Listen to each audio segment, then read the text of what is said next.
اگر بزرگوں کے ارشادات آپ نہیں پڑھو گے تو پھر اپنے چلاؤ گے. ہاں، اس لیے ان کی صحبت بھی ضروری. صحبت تو رہی نہیں، اس لیے کہ ان کی زندگیاں ختم ہو گئی. تو نوفوس تو رہے نہیں، نوکوش ہیں. ان کے نقش قدم ہیں، ان کے ارشادات ہیں، وہ ان کے قائم مقام ہیں.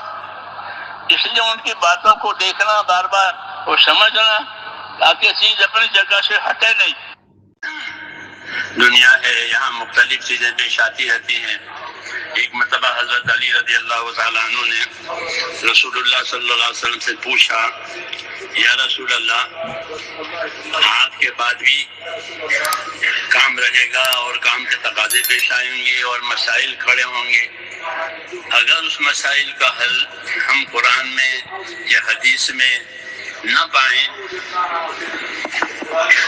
تو کیا کریں اس کے حل کے لیے؟ تو فرمایا کہ نیک آدمیوں کو، پرہیزگار آدمیوں کو جمع کرو اور ان سے مشورہ کر کے عمل کرو. ایک آدمی کی بات پر اعتماد مت کرنا. ہمارے چینل البیانات ٹیوب کو سبسکرائب کریں. حدیث شریف کا مضمون ہے یہ. اس لیے ہمارے سامنے الحمدللہ یہ صورت ہے کہ الحمدللہ ساتھی ہیں، کام کرنے والے ہیں، ذمہ دار ہیں، زندگیاں ان کی لگائی ہوئی ہیں، پابند ہیں. تو ہم سب مل کر کے اسی ترتیب پر جو رسول اللہ صلی اللہ علیہ وسلم بتائے مشورے کی، اور وہ ایک بڑی سنت ہے اور ایسی سنت ہے کہ جس کی وجہ سے امت کی صلاحیتیں حق پر آتی ہے. ایسی ہی سنت ہے یہ مشورہ. ہاں کہ اگر یہ چلا تو رائے دینے والے رائے دیں گے اور جو رائے نہیں دے سکتے ان کی دل جوئی کی جائے گی رائے لے کر کے. اس طرح دلوں کو جوڑ کر کے صلاحیتوں کو کام پر لانے کا یہ بہترین مسنون طریقہ ہے.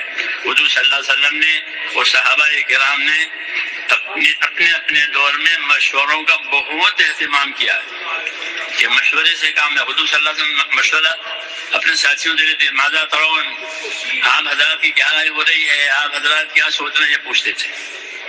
کیونکہ اصل یہی ہے کہ اس امت کا کام آپس کے مشورے سے چلا کرے. جب مشورہ قائم ہو جائے گا تو سارے مسائل کا حل نکالنا آسان ہو جائے گا. کون فیصل بنے، کون ذمہ دار بنے، کون جائے، کون کرے، یہ سارا کام تو مشورے کے ذریعے سے ہی ہو سکتا ہے. تو الحمدللہ یہ ایک بڑی سنت ہے، اس کا اہتمام کرنا ہے.